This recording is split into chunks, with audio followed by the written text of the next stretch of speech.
শান্তিপুরে ঢুকছি। শান্তিপুর স্টেশনটা আপ আপ, আর এখানে একটা লেভেল ক্রসিং আছে। এই লেভেল ক্রসিংটা কি হচ্ছে, মিউনিসিপ্যাল হাইওয়ে, এইটাই হচ্ছে সেই লেভেল ক্রসিংয়ের রোডটা। আর এই রোডটা মিউনিসিপ্যাল হাইওয়ে কানেক্টেড NH-12, মানে শান্তিপুর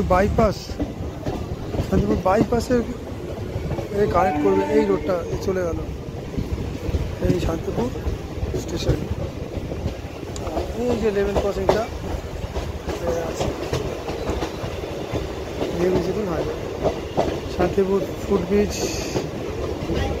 শান্তিপুর স্টেশন,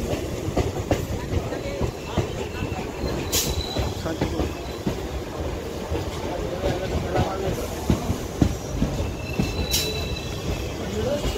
গেট আপটা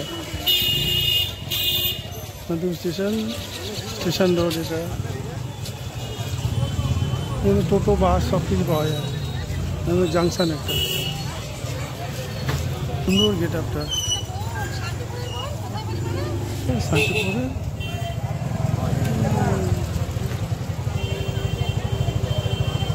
টিকিট কাউন্টার এই জায়গাটা।